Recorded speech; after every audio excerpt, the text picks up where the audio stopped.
Welcome to Chris Parkin Shooting Sports. This is a Benelli Lupo bolt action rifle.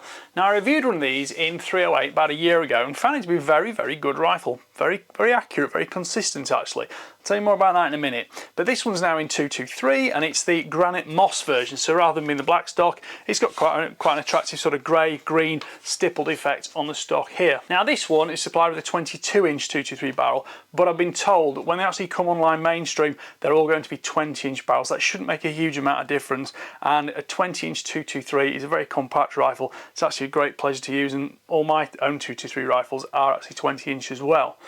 Now this barrel has got Benelli's Cryo treatment, which is cryogenic, and it's basically a thermal treatment to make sure that when the barrel does get hot, you're not going to have problems with wandering groups. And I have to say, it has shot very well and it hasn't given me any wandering groups. This one's threaded 5/8 UN EF and I put a sound moderator on it.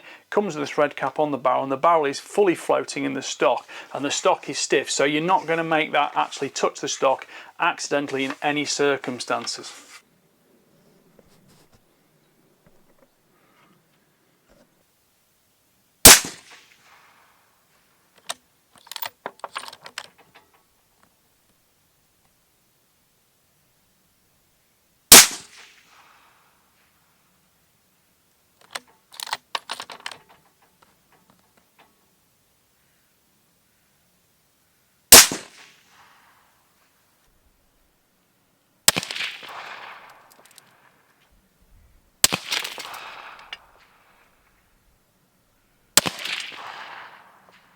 Working from front to back, you've got a sling anchor point here on the fore end, but actually there's a little anchor point here. You can take that out, and Benelli do supply a screw-in stud for that, which I think is a really smart move, and it's something I would definitely do with this to be my own rifle.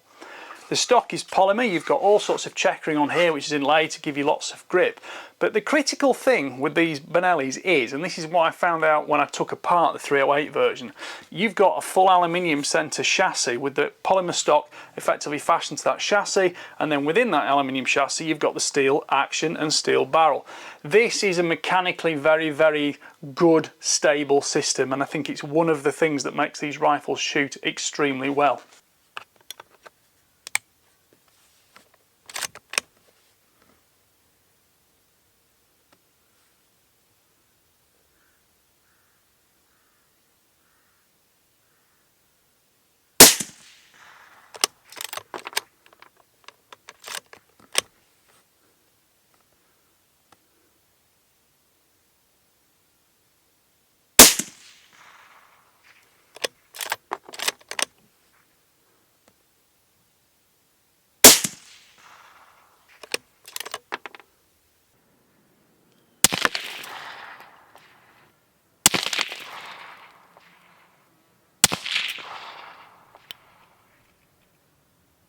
The trigger is a single stage, very crisp in use. It's adjustable from 10 to 20 newtons, which is basically 1 to 2 kilograms. The one on this review rifle weighed in at 1,050 grams. I'm very happy using it, very crisp, nice to use.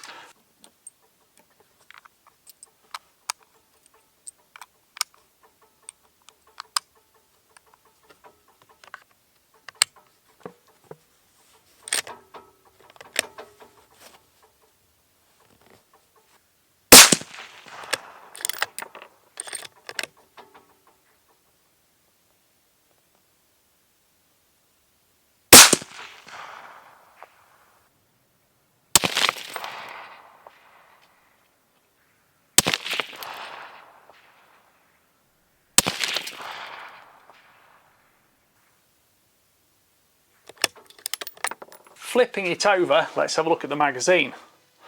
Now interestingly, in 223 you don't get many of these, but this one is. It's a twin column 223 magazine, so you can load them through the top, and it takes 5 rounds plus one in the chamber if you want, and the bolt itself is very nicely sculpted, so you don't have any problems closing the bolt like that and then loading the magazine if you want, because some rifles don't like that. This one's fine with it because the bolt has been all sculpted out in quite complex fashion.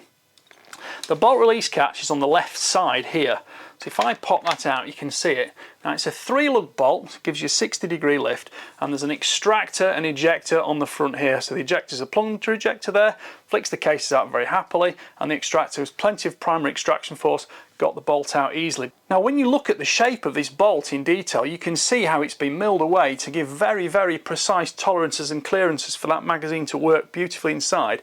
Keeps the action and the magazine system small, gives it full functionality, and I can also show on video that when you drop around straight on top of the magazine through the ejection port, it will still feed home to the chamber. That's not that common in 223 rifles, you know, mainly due to the fact you've got a small bullet and a small cartridge. The fact that Benelli does it, it's quite a nice thing. And although the bolt, you know, it's quite a large bolt, but it's not actually a long travel bolt, and this actually gives you very, very smooth feeding without any possibility of snagging on a magazine. So 60-degree lift. It's quite an unusual shape on the bolt handle, quite stylised, bit of Italian styling to that. Some people like it, some people may not so much, but I find it easy enough. Flick it out with my fingers, draw it back, very easy to operate with just that thumb and finger. I didn't really need to grab hold of it to heave it around. It was smooth in operation.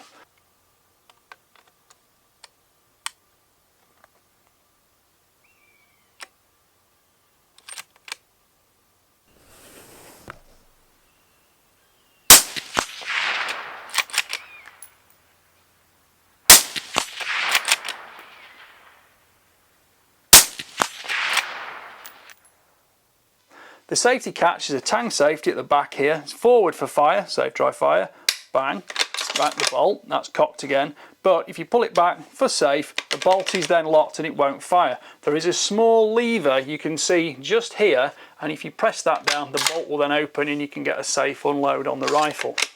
Again, in reverse, safe dry fire, and there we go. That's very straightforward, easy to use, and it's smoothed up as I've been using the rifle. I do think though the rifle was easier when I was actually in the tripod. I had the front hand on there as well, and I could be a little bit more aggressive than when I was, you know, shooting from the rear bag with a hand underneath like that. Tends to move the rifle around a little bit more, but it's a sporting rifle, not a target rifle.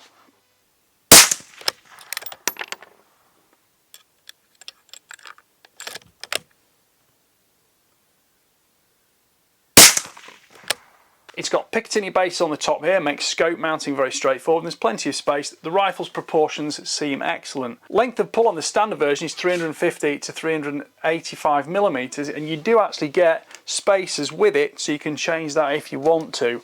And you can also change these cheek piece elements, so you can change the amount of cone rays you've got on it to give you the most comfortable alignment. But I think for a sporting rifle it suited me. Some people might like harder cheek welds, some people might like it different. Those are available. One other thing that Benelli do is they supply these spacers here, so you can put these spacers in between the action and the stock, and that changes the length of pull or the reach from the grip to the trigger, which is an interesting thing that no one else is doing that, but Benelli are, so it's quite nice to see. The recoil pad is advertised with progressive comfort. In the 223, very little recoil. It's very stable in the shoulders. It's more about the ergonomics. I like the radius top here. It goes into your shoulder very smoothly, locks into your shoulder nicely, and I quite like this sort of checkered pattern on the back here. Grips in your shoulder nicely, and on the underside you have another sling anchor point to go on there, but that's been kept in line with the stock, so it's not actually going to catch your hand or anything like that under recoil. And the rifle is very comfortable to shoot. It's been absolutely perfect shooting on paper and shooting some steel with it.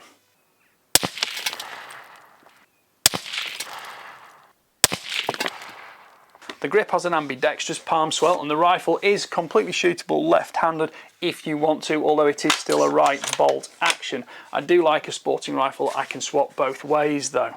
Of course, the tang mounted safety is equally ambidextrous, and those grippy panels with finger grooves at the front too mean you've got excellent adhesion to the rifle, and you're not going to lose or let slip out of your hands in bad conditions. It's warm summer days today, so no problem at all, but when it's cold, wet, icy in the winter, this rifle will really stand up to it. And now Benelli supply one of the most detailed instruction books I think I've seen with a rifle. It goes all through how to change the stock geometry, things like that, setting it up, and it gives you a full list of all the parts for things like the trigger trigger as well, which is of course, as I said, adjustable by the user. You get a small bottle of lubrication oil with it, as well as, like I said, you get the recoil pad spacers as well to change length of pull.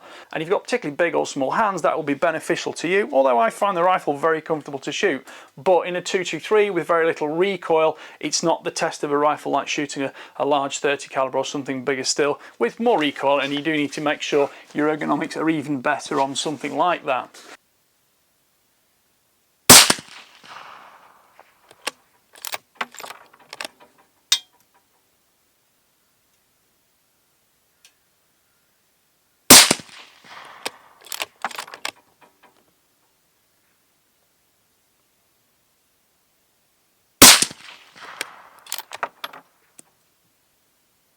Overall weight's 3.2 kilograms and overall length on this version, which is a 560mm barrel, is 1072 millimeters. That, when a production gun, will be a little bit shorter, it'll be 50mm shorter, so it'll be a 510mm barrel and it'll be 1020mm overall length for the 223 version. The rifle is available in lots of other cartridges and calibers. As I said in past, I've shot it in 308, it shoots really well in that too. The 308 cartridge is probably the benchmark of all rifle reviews I've ever done, and when you shoot one in that cartridge, which is of course a little bit more recoil than a 223, you get a much better gauge of the handling mechanics of the gun and the ergonomics overall, and it was no different to this. Both very enjoyable to shoot, recoil was soft and progressive, and it was linear without too much muzzle lift. The actual balance point on the rifle, as you would expect, is somewhere just ahead of the action, but of course in these days where most people are going to be adding moderators or at least even muzzle brakes, balance will change ever so slightly, and it will suit you, of course, just like the scope as well can change the balance point too.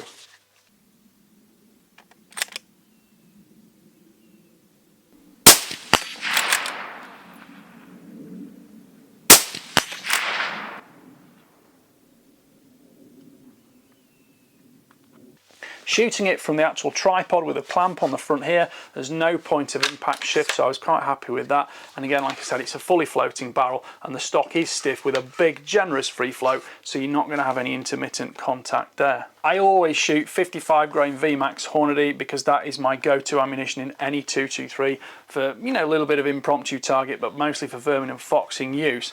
I also tried some of the 50 grain CX, which is another one of my favourite cartridges. I shoot a lot of things for birds of prey, so you have to make sure you're using non-toxic copper for that because birds do not like any kind of lead in their diet.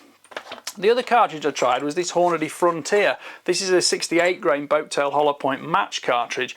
I wasn't 100% sure if this would work or not, but it worked fine. It's more of a low-cost plinking cartridge, and of course it's a match cartridge, boat tail hollow points. You get a little bit more long-range ballistic coefficient, things like that with it, if that's what you want your cartridge for. And of course this is an economy cartridge too, whereas the VMAX and the CX are a little bit more expensive because they're designed for controlled expansion, or in the VMAX's sense, it's rapid expansion for varminting.